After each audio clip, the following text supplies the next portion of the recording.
भद्रं कर्णेभिः शृणुयामदेवा भद्रं पश्येमाक्षिभिर्यजत्रा स्थिरैरङ्गैस्तुष्मांसुस्तनूर्भिर्व्यसेम देवहितमेदायुः।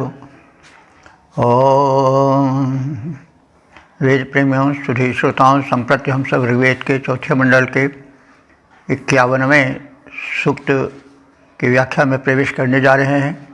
इस सूक्त में 11 मंत्र हैं। मंत्र दृष्टा ऋषि वामदेव गौतम, छंद त्रिष्टुप और देवता उषा हैं। शीर्षक है प्रकाश उषा का आगमन पथ। अब संबंधित मंत्र का सर्वप्रथम सस्वर पाठ हो जाए।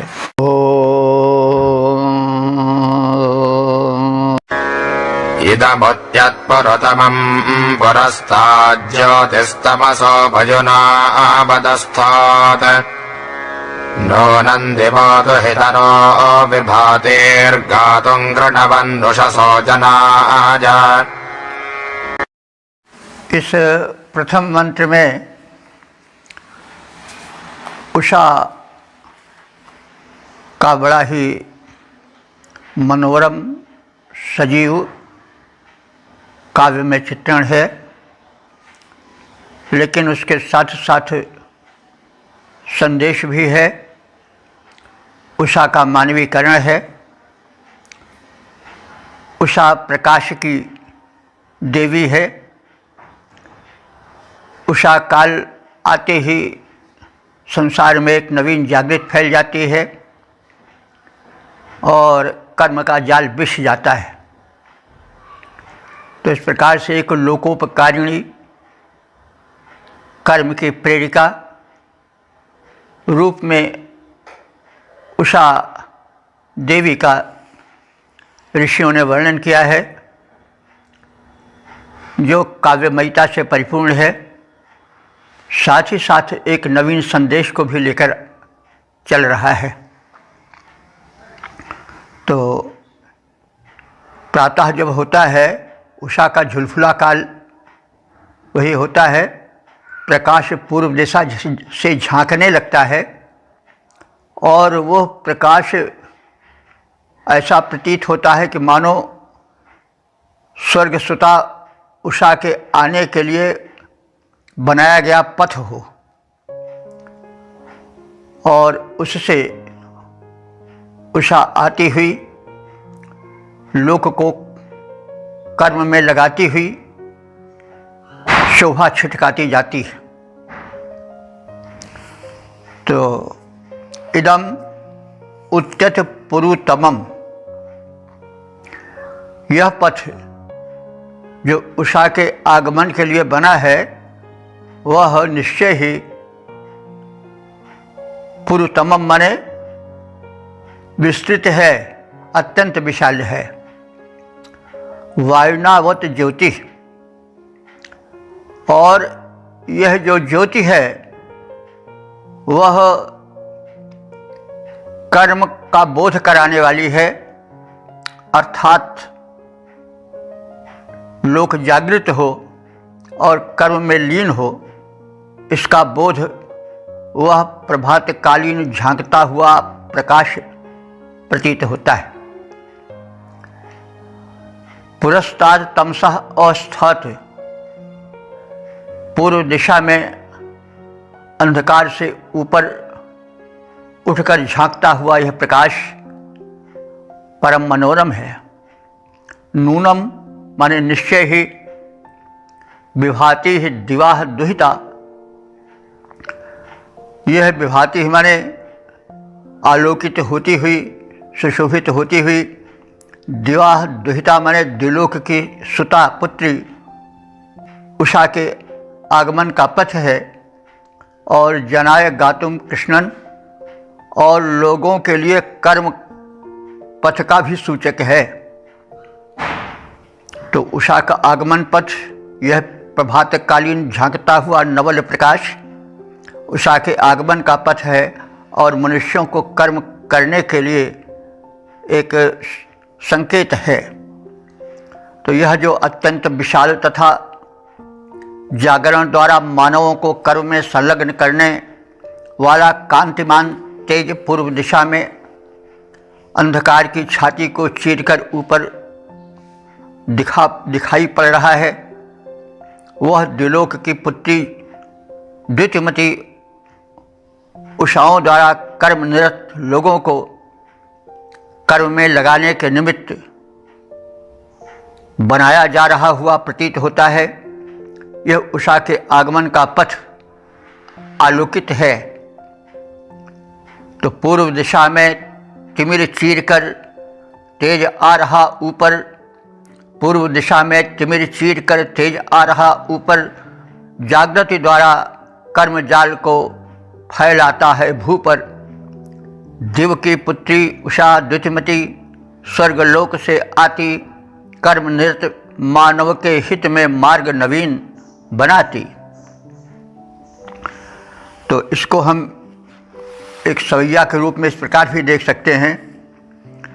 तिमिरांचल चीर के पूर्व दिशा में प्रकाश जो पावन आ रहा है, तिमिरांचल चीर के पूर्व दिशा से प्रकाश जो पावन आ रहा है, जड़ता से विमुक्त बना जग को वह कर्म का जाल बिछा रहा है।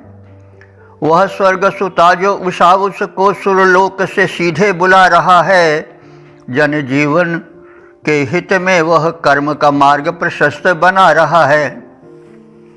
ओम वेद प्रेमियों, सुधी श्रोताओं, संप्रति हम सब ऋग्वेद के चतुर्थ मंडल के 51वें सूक्त के दूसरे मंत्र की व्याख्या में प्रवेश करने जा रहे हैं।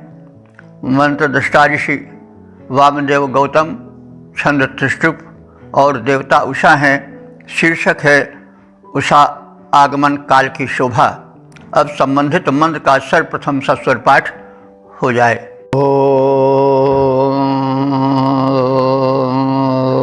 अस्फुरचित्रा उषसः पुरस्तान्विता इव स्मरभोद्भरेषु व्योव्रजस्य तमसोद्वारोच्छन्देरव्रञ्छतयः पावकाः।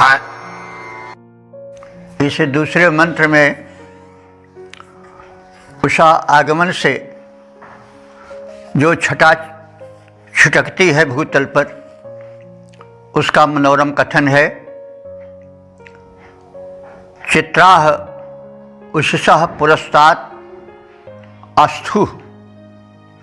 चित्राह उषसः माने जो ये सुंदर उषाएं हैं वे पूर्व दिशा में उसी प्रकार सुशोभित होती हैं जैसे अध्वरेषु मिताः स्वरवः इव। अध्वरेषु माने हिंसारहित यज्ञ में, स्वरवः यानी यूप स्तंभ खड़े होते हैं। तो अब यूप जो है वो थोड़ा उसको समझ लेना चाहिए। यूप जो था वो यज्ञ में गाड़ा जाता था भूमि में खोद करके, और यह बड़ा ऊंचा होता था। कहीं 19 कहीं 21 इस प्रकार के यूप बनते थे भिन्न भिन्न काष्ठों से, खदिर के, पलाश के, बेल के, ऐसे ऐसे चित्रण हैं। तो ये बड़े ऊंचे होते थे। जैसे आजकल झंडे कोई शुभ कार्य होता है तो गाड़ दिए जाते हैं बांस के, पताका लहराती है। तो वैसे ही वैदिक युग में जब यज्ञ होते थे तो बड़े व्यापक पैमाने पर होते थे और उसमें यूप गाले जाते थे, और यूप बड़े ऊंचे होते थे, काष्ठ के बने होते थे। तो वही काष्ठ स्तंभ जो था उसी को यूप कहा जाता है। तो उसको बहुत अलंकृत किया जाता था। जो जितना संपन्न होता था, प्रायः यज्ञ बड़े बड़े राजे महाराजे ही कराते थे, उसको स्वर्ण से मंडित किया जाता था और विभिन्न लेपों से बड़ा ही सुगंधित और बड़ा ही दिव्य बनाया जाता था, और दूर से ही वो दिखाई पड़ता था और एक आभा सी उससे निकलती थी। तो ऐसे जब उषा काल आता है तो प्रकाश का जो वो प्रारूप है वो यज्ञ स्तंभ सा दिखाई पड़ता है, यूप सा दिखाई पड़ता है। जैसे यूप यज्ञ की भूमि का परिचय दे देता है कि देखिए वो जो है यज्ञ स्तूप बता रहा है कि यज्ञ कार्य हो रहा है वहाँ पर। तो वैसे जो उषा के आगमन के काल में प्रकाश छा जाता है अंतरिक्ष में, वो दिवस के आगमन का सूचक यूपवत हो जाता है। तो वही बात बताई जा रही है। उषा आगमन के काल की शोभा के वर्णन के क्रम में चित्राह उषसा, चित्राह माने सुंदर चित्र विचित्र उषाएँ जो हैं वो पुरस्तात् अस्थु पूर्व दिशा में सुशोभित हो रही हैं। किस प्रकार से कि अध्वरेषु मिताः स्वरवः इव, जैसे यज्ञों में यूप खड़े होकर शोभित होते हैं और दूर से ही यज्ञ की सूचना देते हैं। तो अब ये उषा काल जब आता है तो लोक में कृतिक मुख्य रूप से क्या होते हैं कि ब्रजस्य तमसः द्वाराः उच्छन्ति। तो यह उषा आती है और ब्रज कहते हैं गायों के बंद होने के बाड़े को। आजकल तो हम लोग ब्रज से अर्थ समझते हैं जो ब्रजमंडल है मथुरा वृंदावन के क्षेत्र में। तो ब्रज का जो मूल अर्थ है वो गायों के बाड़े के अर्थ में आता है, क्योंकि गायें पहले एक दो नहीं होती थी, अब बहुसंख्यक होती थीं और उन पर बंधन नहीं रहता था, वो खुले में रहती थीं और एक बहुत लंबा चौड़ा बाड़ा बनाया जाता था, उसमें गायें बंद कर दी जाती थी। उनका एक कपाट द्वार भी रहता था जिससे जब वो खोला जाता था तो गायें बाहर विचरण के लिए, चरने आदि के लिए जाती थीं। तो वे गाय के बाड़े जो कि अब तक अंधकार के कारण बंद थे, वे प्रकाश के आ जाने से खुलने लगे हैं। यह कथन है कि अध्यरेषु मिताः स्वख्वायुग, जैसे यज्ञों में युग खड़े होते हैं वैसे उषाएँ शोभित होती हैं। और यह उषाएँ आ करके ब्रजस्य तमसः, जो गायों के बाड़े में फैला हुआ अंधकार था उसको दूर कर देती हैं और उन बाड़ों के कपाट को खोलने की स्थिति उत्पन्न कर देती हैं, जिससे गायें बाहर निकल आती हैं। और ये जो किरणें हैं, जो उषा जन्य प्रकाश है, वो विश्व को आपूरित कर देता है। तो शुचयः माने तेजस्वी, पावकः माने पवित्र करने वाला, यह उषा का प्रकाश चारों ओर छिटक जाता है। और जैसा कहा गया है, उसके आने से गायों के बाड़े खुल जाते हैं और वह प्रकाश दूर से ही ऐसे दिखाई पड़ता है, पूर्व दिशा में प्रथम आलोकित हुआ कि जैसे मानो यज्ञ का स्तंभ हो।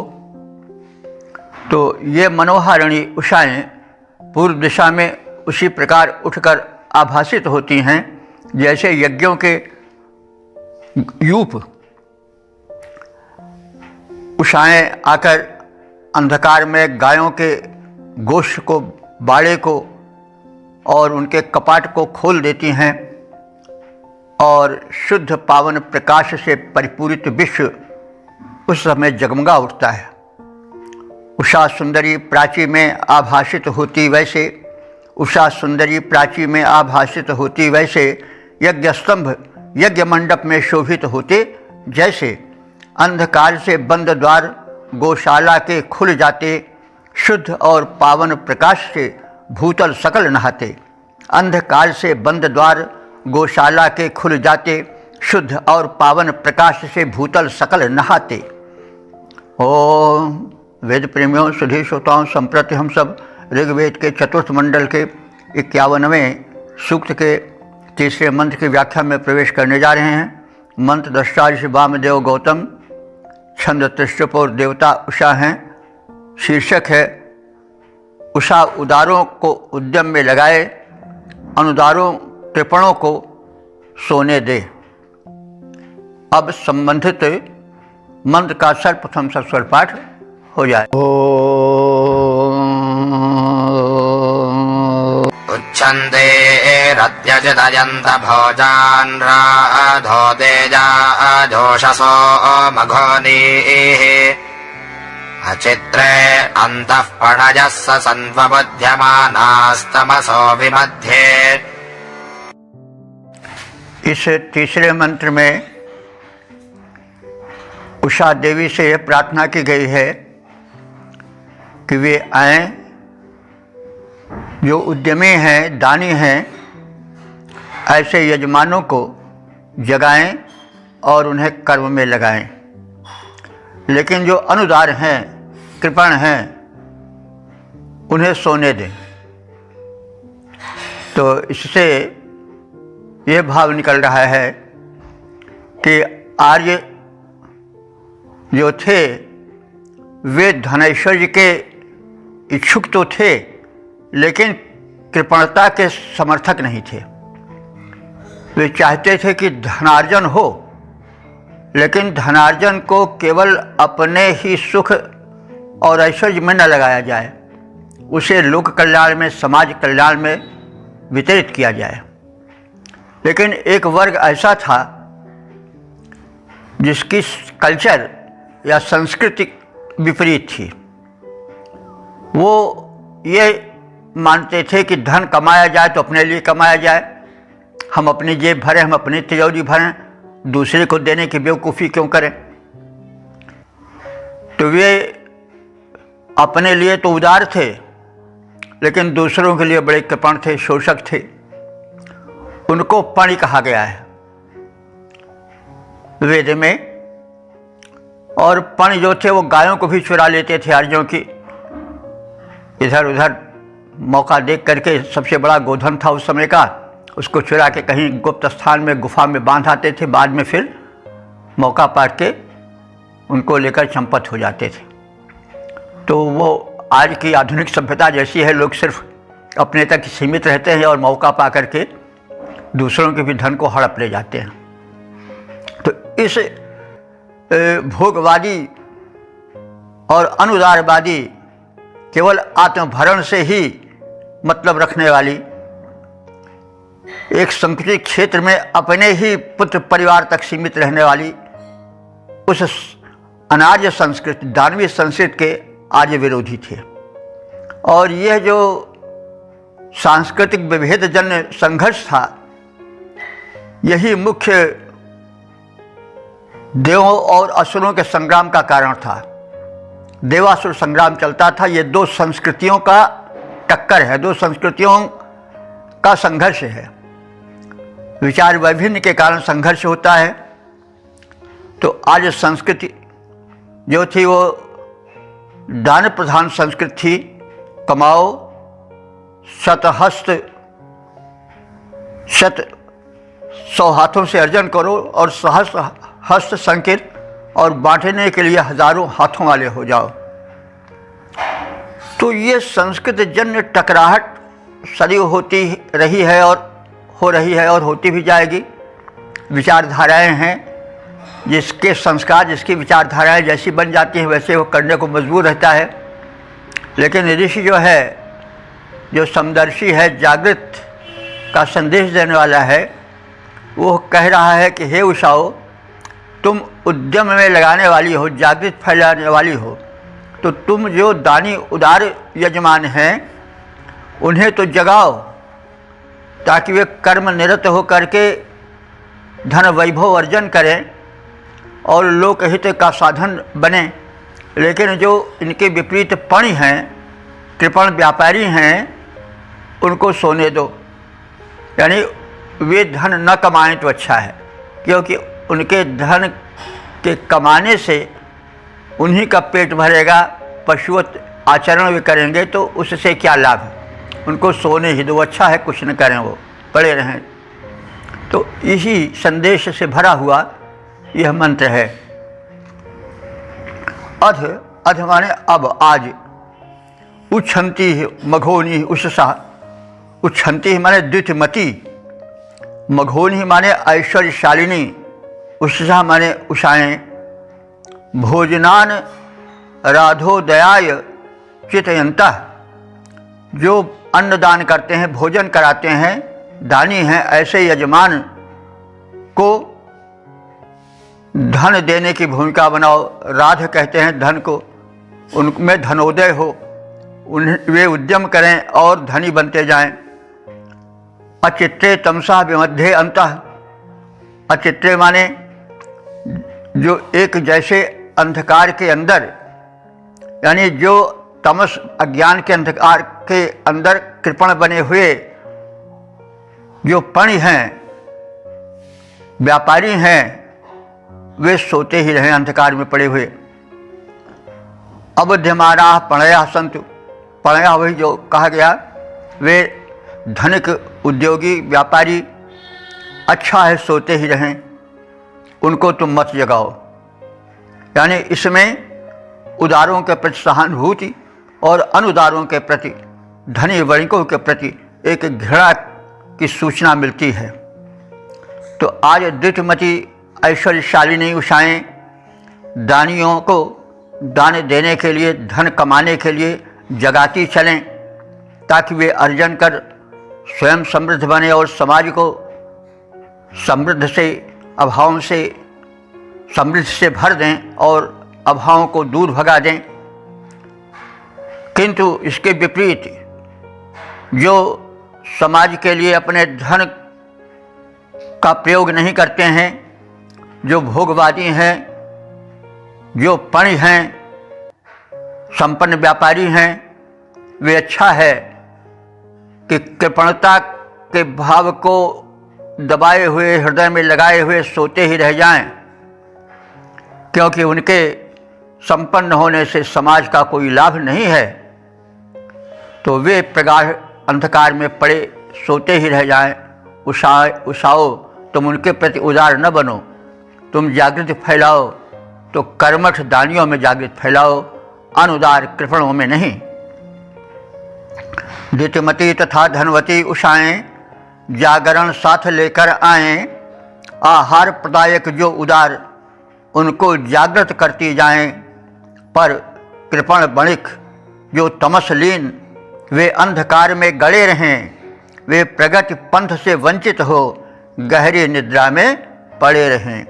वे प्रगति पंथ से वंचित हो गहरी निद्रा में पड़े रहें। इसको हम इस प्रकार से भी देख सकते हैं। द्वितीयुक्तावुषा तम मुक्तावुषा, द्वितीयुक्तावुषा तम मुक्तावुषा, पथ उद्यम हेतु बनाती रहें।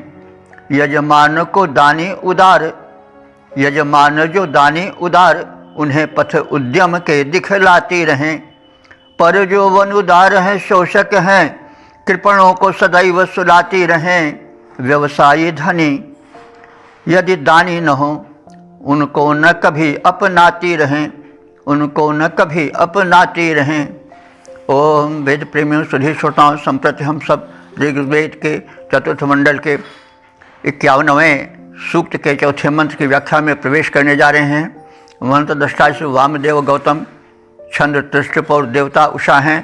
शीर्षक है उदार दानियों को उषाएं समृद्ध बनाएं। अब संबंधित मंत्र का सर्वप्रथम सस्वर पाठ हो जाए।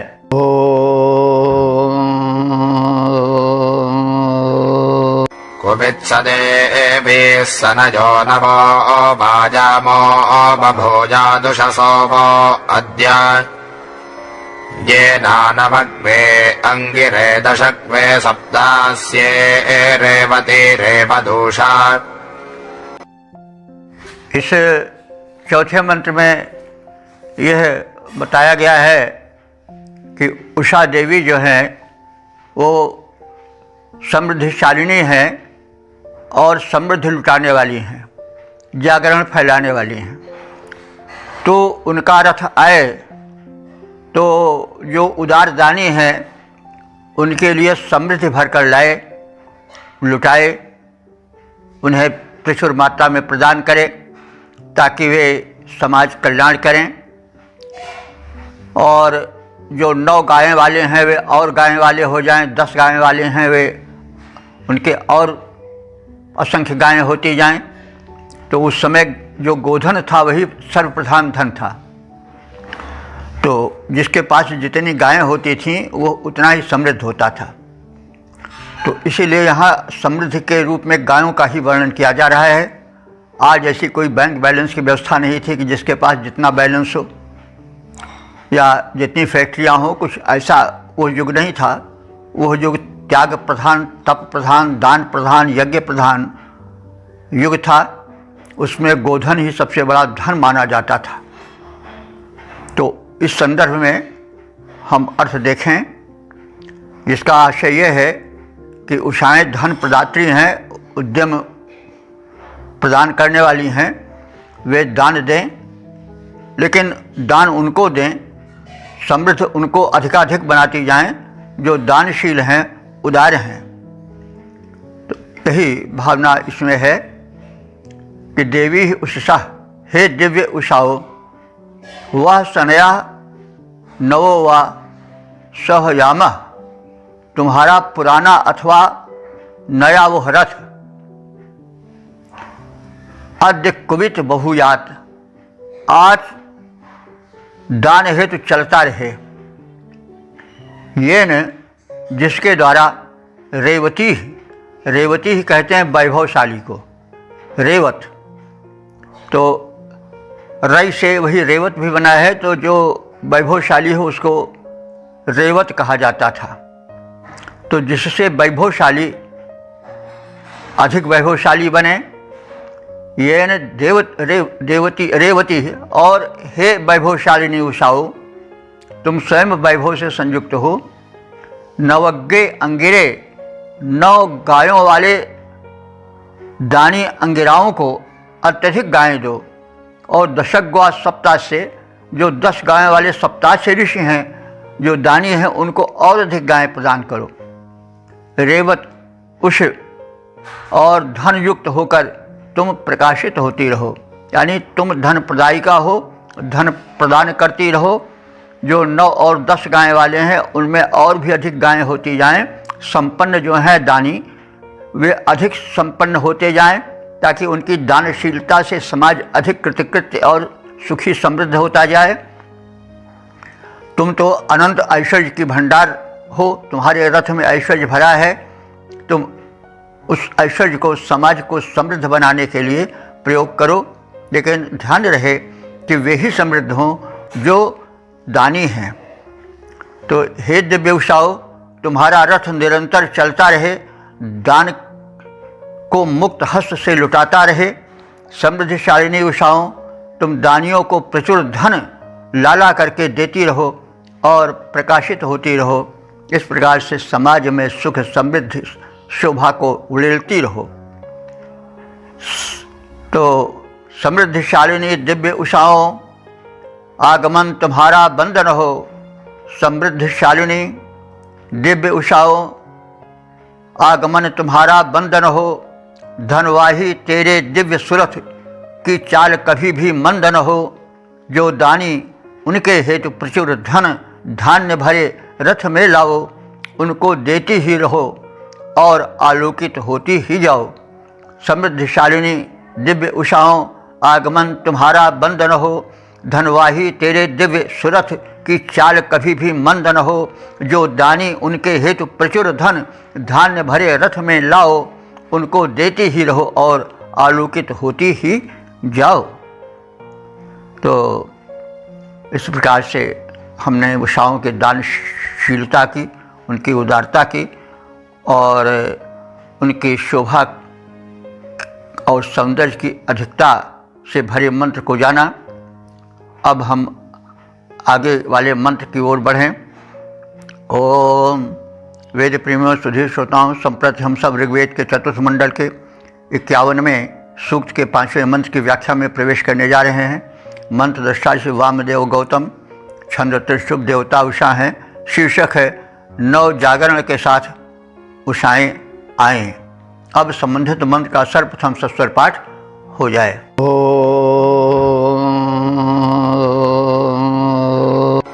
योजं हि देवीर्रतजुग्भिरश्वैः परिप्रजाथ भुवनानि सद्यः प्रबोधयन्ते ऋषसः ससन्तम् द्विपाच्चतुष्पाच्च रथाय जीवम्।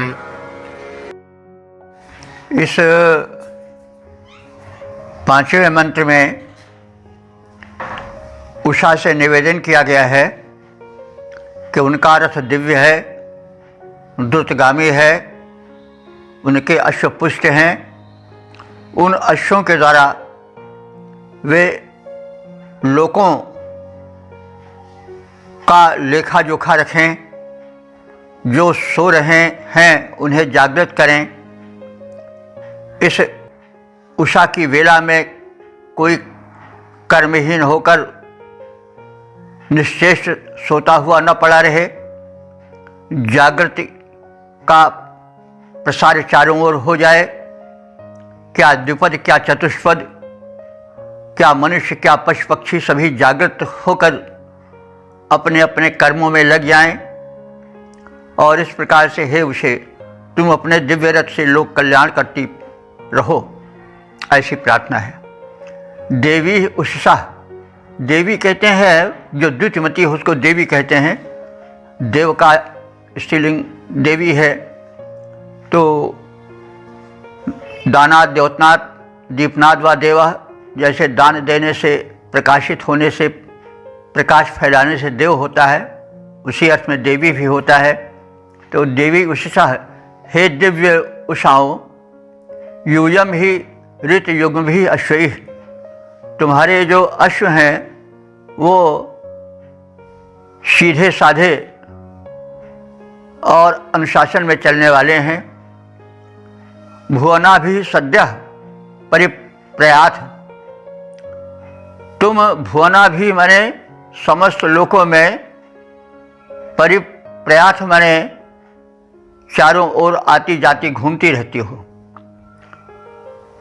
ससंतम द्विपात, अस्त निवेदन है कि जो ससंतम द्विपात माने जो चतुष्पद जीव और दो पैर वाले जीव हैं और चार पैरों वाले जीव हैं, यानी जो मनुष्य हैं और जो चौपाए हैं, पशु हैं, जो सो रहे हैं, उनको तुम चरथाय प्रबोधयन्ती, उनको विचरण के लिए, जागृत होकर कर्म निरत होने के लिए प्रेरित करो।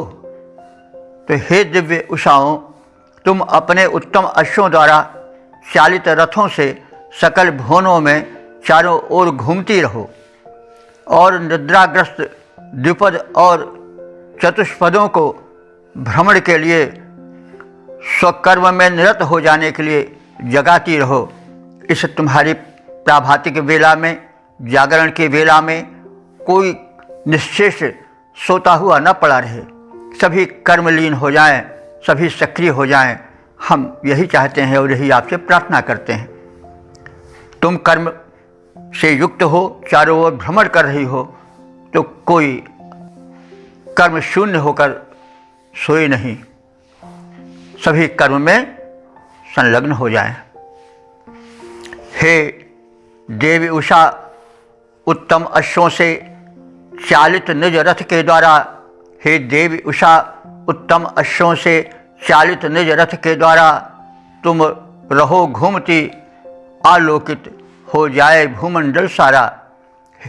वे द्विपद चतुष्पद हों कोई, वे द्विपद चतुष्पद हों कोई, निद्रा में मग्न जिन्हें पाओ, वे भ्रमण कर सकें उठ प्रातः, इसलिए जगाती ही जाओ।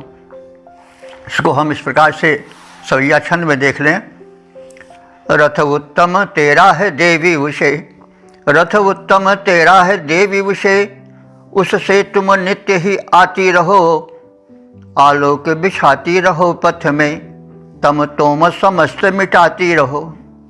पशु पक्षी या मानव जो सोते मिलें, उनको तुम नित्य जगाती रहो, वन कर्मठ घूमे वे जागृत हो, शुभ कर्म के जाल बिछाती रहो। रथ उत्तम तेरा है देवी उषे, उससे तुम नित्य ही आती रहो, आलोक बिछाती रहो पथ में, तम तोम समस्त मिटाती रहो। पशु पक्षी या मानव जो सोते मिलें उनको तुम नित्य जगाती रहो, बन कर्मठ घूमे वे जागृत हो, शुभ कर्म के जाल बिछाती रहो, शुभ कर्म के जाल बिछाती रहो। ओम वेद प्रेमियों, सुधी श्रोताओं, संप्रति हम सब ऋग्वेद के चतुर्थ मंडल के 51वें सूक्त के छठे मंत्र की व्याख्या में प्रवेश करने जा रहे हैं। मंत्र दृष्टा ऋषि वामदेव गौतम, छंद त्रिष्टुप और देवता है उषा। शीर्षक है अनादि अति पुरातन उषा नित्य नवीन ही बनी रहती हैं। अब संबंधित मंत्र का सर्वप्रथम सस्वर पाठ हो जाए। वस्मिदासाङ्गदमा पुराणे यजा विधाना विदधनुर्भोडाम् शुभं यच्छुभ्रा उषसश्चरन्ति न विघ्नायन्ते सदृशेदजुर्योः। इस छठे मंत्र में यह बताया गया है कि उषाएं जरा दोष से मुक्त हैं, वे नित्य ज्योति दिखाई देती हैं, वे अनंत काल से आ रही हैं।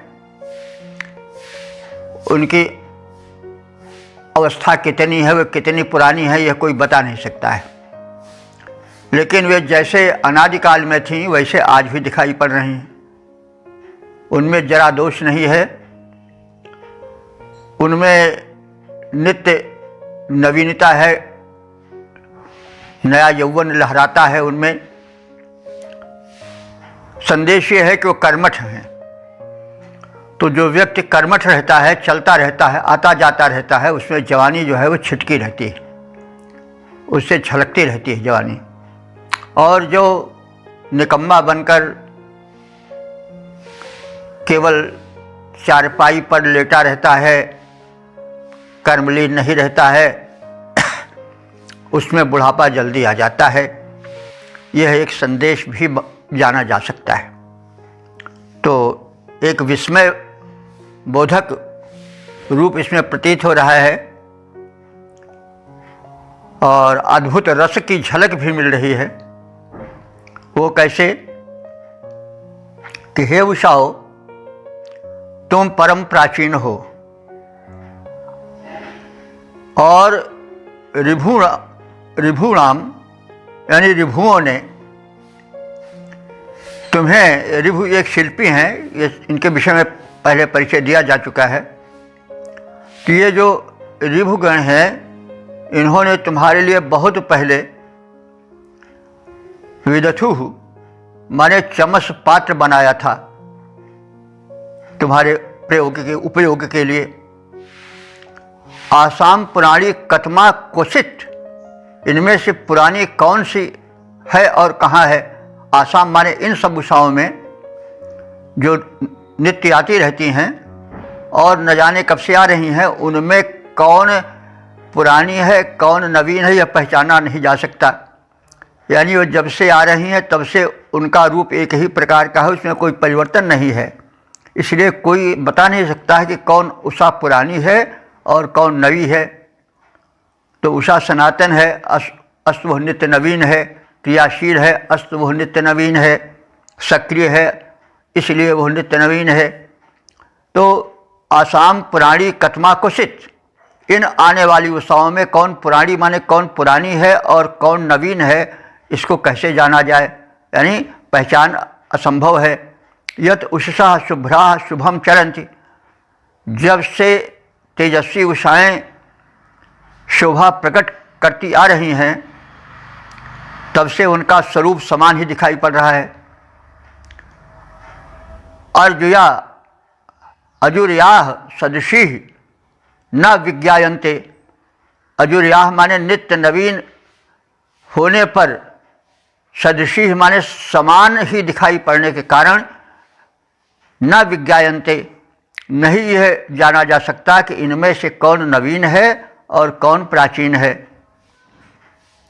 तो जिन उषाओं के लिए रिभुओं ने चमस आदि पात्र उनके उपयोग के लिए तैयार किए थे। अब ये मानवीकरण है, उसमें मानवोचित व्यवहार भी दिखाया जाता है प्रकृति में।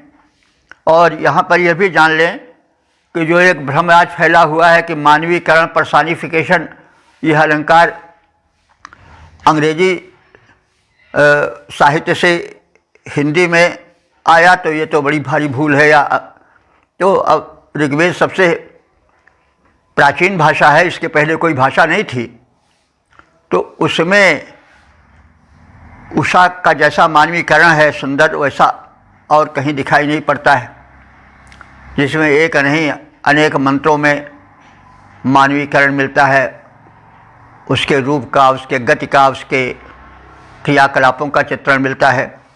तो यह उषा जो आलोक की देवी है,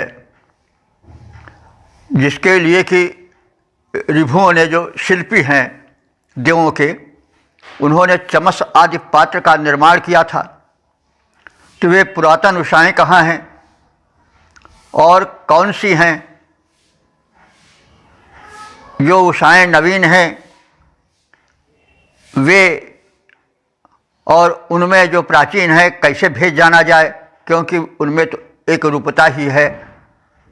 नित्य आती हैं, नित्य जाती हैं, लेकिन जब आती हैं तो जैसे पहले आती थी, जैसे उनका रूप पहले झलकता था, वैसे आज भी झलक रहा है। तो शोभा समान प्रकट करती हुई आती हैं। नित्य, नूतन और सदृश रूप होने से प्राचीन और नवीन का अंतर उषाओं में स्पष्ट नहीं हो पाता है। नित्य नवीन उषाएं आती जाती छवि छिटकाएँ, नित्य नवीन उषाएं आती जाती छवि छिटकाएँ, एक समान रूप है सबका, सदृश दीप्ति फैलाएं। कौन नई है कौन पुरानी, कैसे जाना जाए, नित्य नए शाश्वत में अंतर भला कौन कर पाए। इसको सविया छंद में देख लिया जाए। कौन कहे कब से जग में रही, आती हो जाती सदैव उषाएं। कौन कहे कब से जग में रही, आती हो जाती सदैव उषाएं। पढ़ती न पुरानी दिखाती कभी, छवियों छिटकाती सदैव उषाएं। नित्य नवीन बनी रहती, इस भांति है आती सदैव उषाएं। युग बीते अनंत न अंतर आया, युग बीते अनंत न अंतर आया। युवती जो सदा, युवती जो दिखाती सदैव उषाएं। युवती जो दिखाती सदैव उषाएं। युग बीते अनंत न अंतर आया, युवती जो दिखाती सदैव उषाएं।